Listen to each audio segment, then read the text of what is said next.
Let me ask you a quick question. Have you ever been 3 days into surveillance and then suddenly you realize you have no idea where your subject works, if they have a job, or what time they might leave the house? Or maybe you've been hired to do a residential bug sweep, a TSCM bug sweep, to look for those hidden cameras. And you find out halfway through the sweep that the client already had their boyfriend poking around with one of those cheap bug detectors that they bought off of Amazon. Or how about this one? You're running a skip trace on someone. You finally get a solid lead on a possible address only to find out the client already had that information and knew the guy didn't live there. They just never thought they needed to tell you. And for those of you that do process serving out there, have you ever spent hours attempting to serve someone, then you find out another process server tried serving these papers last week and the subject threatened him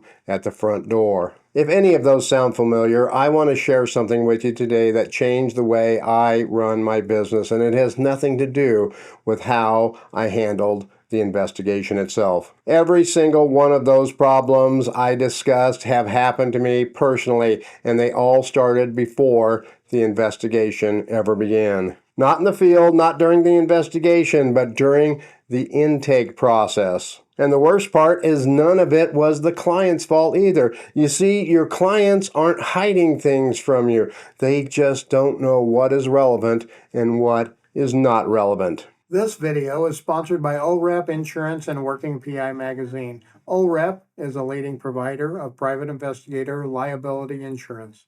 Visit orep.org for a quote today. Clients don't always know that they should tell you someone already tried to serve the subject. They don't know the importance of revealing the fact that they already ran the guy that owes them a lot of money on one of those cheap online people searches because it came up with incorrect information. And that is where we, professional private investigators, come in. It is our job to ask the right questions before we ever accept the job. We need to know what we are getting into before we get knee-deep into the muck and the mire of the investigation. And the way you make sure those questions get asked every single time for every single client is quite simple. The phone rings, they answer the phone, they have a conversation with the client, then maybe they take a few notes, then they give them a quote and send them the invoice, send them the contract, and then the PI gets started. And you know what? That works fine right up until it doesn't. One missing piece of information can cost you an entire surveillance day. One question you forget to ask can put you back at square one on a skip trace. Yeah, I know, you can blame the client. You can tell them you need more money to continue the investigation because they forgot to give you some important piece of intel. But whose fault was it really? Yep, in reality, it's your fault or my fault. We should have been prepared to ask the right questions. We, after all, are the professionals in the relationship. That is why you must have a proper client intake process in place that helps ask the questions that need to be asked, uncovers the answers you need, and protects you legally and financially. When a client signs off on a structured intake form, it documents what they told you, what information they provided, and it sets the foundation for what the scope of the work actually is. The client intake form is the beginning of the paper trail that you need for any investigation. Now, here is something that took me a while to figure out when I first got started as a PI. Not every case type should use the same intake form. I have seen many intake forms that try to cover it all, but they usually tend to be too generic. Ask too many irrelevant questions and don't ask enough questions that pertain to the investigation at hand. You see, each investigation type that we take on will have completely different categories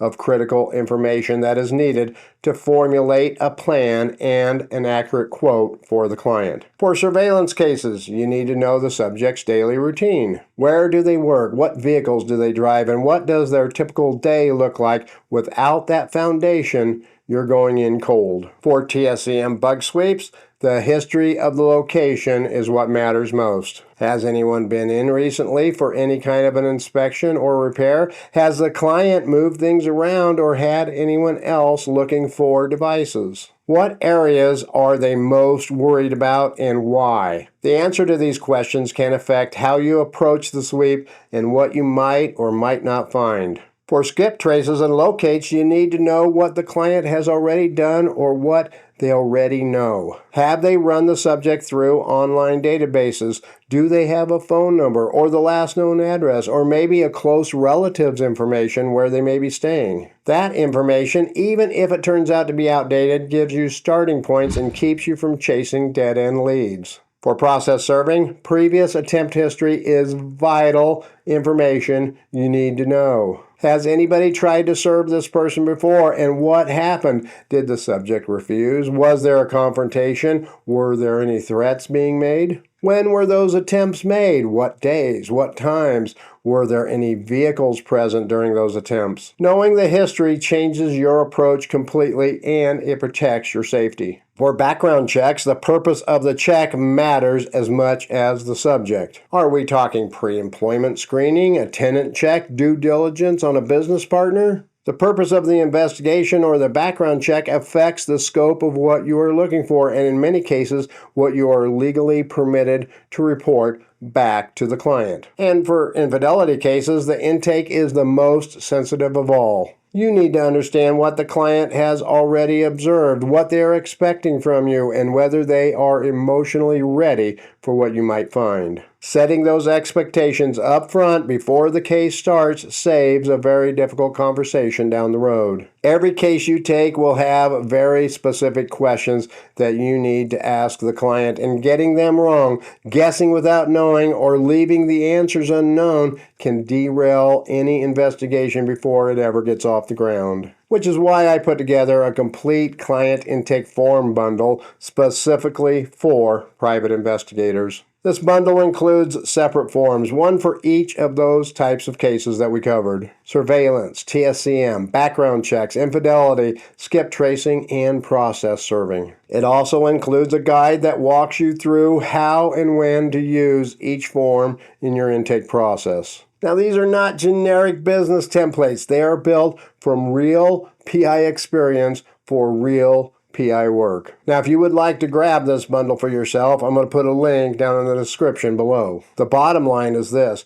most of the problems PIs deal with mid-case are problems that could have or should have been avoided before the case ever got started. Fix your intake process, ask the right questions up front, and you eliminate most of those headaches before they ever happen. That is not just good business practice, folks. It is how you protect your time, your reputation, and your client relationships. Now, if this video helped you in any way, if you found value in it, please hit that like button, hit that subscribe button, and then click the join button to learn how you can become a PI Guide channel member.